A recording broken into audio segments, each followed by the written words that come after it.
Hello and welcome. You're watching the Daily V News by the VNA. And up next are today's headlines. Prime Minister Nguyễn Tấn Dũng welcomes U.S. Defense Secretary Leon Edward Panetta.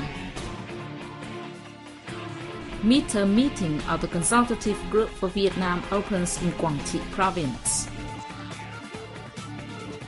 Vũng Tàu City holds a meeting to mark Sea and Islands Week.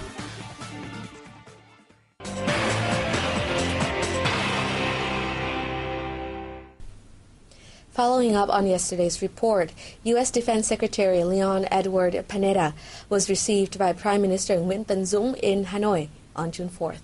The detail of the conversation is as follows. The Prime Minister highly valued positive development in the Vietnam-U.S. ties since the two countries normalized diplomatic relations in 1995. He said Vietnam wants, together with the U.S., to elevate bilateral ties, particularly in terms of economics, trade, investment, science, technology, education, and training.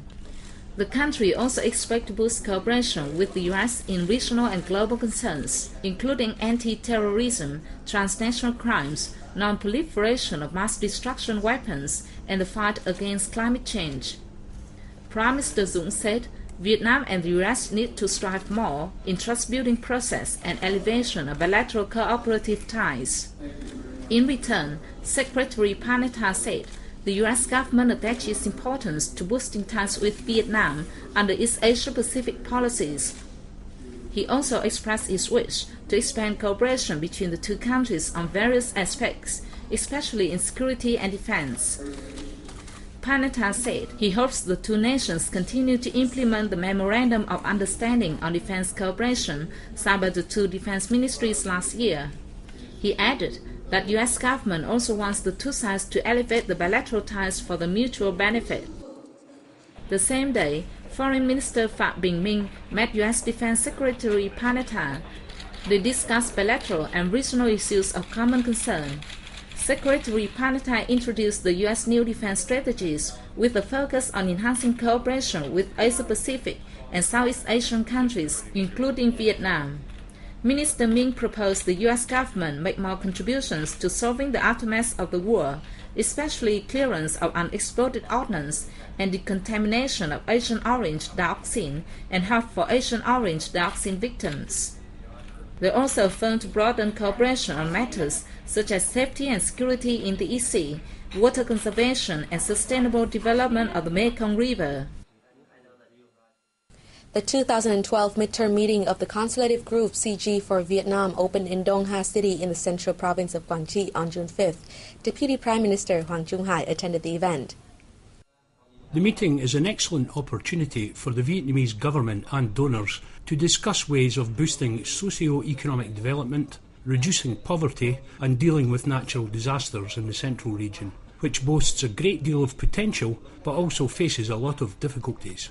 When addressing the meeting, Deputy Prime Minister Hai thanked the community of donors for helping Vietnam to develop, as well as their commitment to support moves to reduce poverty and deal with the effects of natural disasters in the country's central region. The central provinces have received a lot of assistance from international donors, with a range of projects from enhancing the region's institutions, developing its infrastructure, reducing poverty levels and dealing with natural disasters to promote sustainable environmental development, which has contributed a lot to socio-economic development in the region. The Vietnamese government highly values the assistance its donors provide and pledged to use the aid in an effective and transparent manner to prevent corruption. In the past, the party and state have always paid special attention to socio-economic development in the central region. Many policies issued by the government have helped to boost regional development and regional economic development planning, as well as improve the local people's standard of living. However, despite all its achievements in socio-economic development and poverty reduction, the central region still faces a lot of difficulties and challenges. The region houses 20% of the country's total population, but its GDP is only 14%. High poverty levels, unsustainable economic growth and a poor infrastructure are hindering the development of central provinces. On top of this, every year the region suffers badly from natural disasters and the effects of climate change.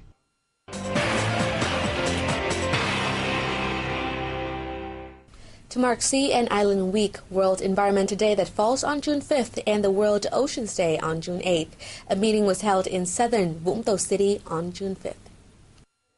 The theme of this year's Sea and Islands Week is Vietnam will become stronger and prosperous from the sea.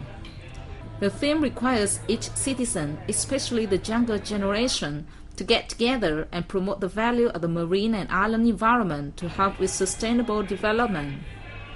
At the meeting, senior officers from the Ministry of Natural Resources and Environment said that every Vietnamese citizen, every organization and business should take responsibility for protecting the environment, the sea and the country's islands.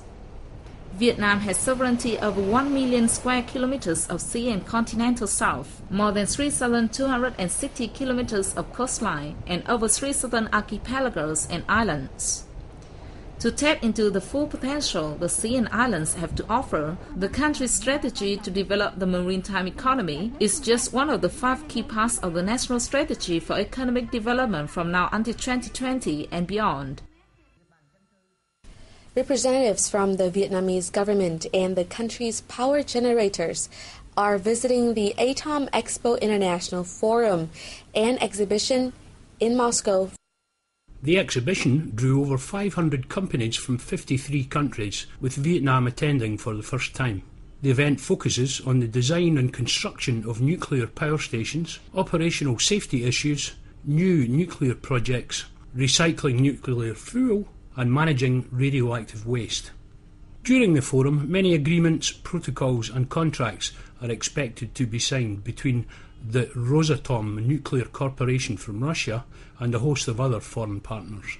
Rosatom and Vietnam will jointly build the country's first nuclear power station in the central province of Ninh Thuy. The project will include 2 reactors with a combined output of 4,000 megawatts annually. Construction on the first reactor will begin in 2014, and it is expected to start generating electricity by 2020.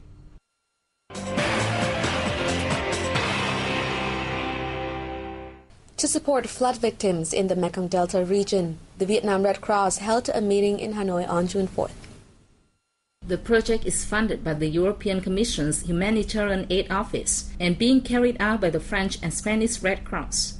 The project ran from December 2011 to June 2012 in the 3 Mekong Delta provinces of An Giang, Dong Thap, and Long An. At a total cost of $500,000, the project helped 33,000 people in 9 districts across the targeted provinces buy 1 month's worth of food, household goods, fresh water, and water filters and tools. The Vietnam Red Cross said the project will build 189 houses in the 3 provinces to help accommodate local people made homeless by natural disasters. Construction of the houses will begin by the end of this year.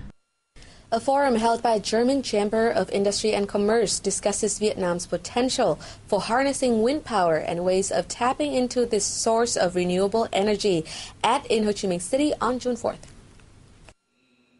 According to the latest research, Vietnam has the biggest potential for generating wind power in Southeast Asia, mainly in the southern and southern central regions, especially Ninh Thuy and Binh Thuy provinces. The delegates attending the event examined new technologies and heard about Germany's experiences in developing wind power, as it is one of the leading countries in this field. Subsequently, they have agreed to work closely together in this field in the future.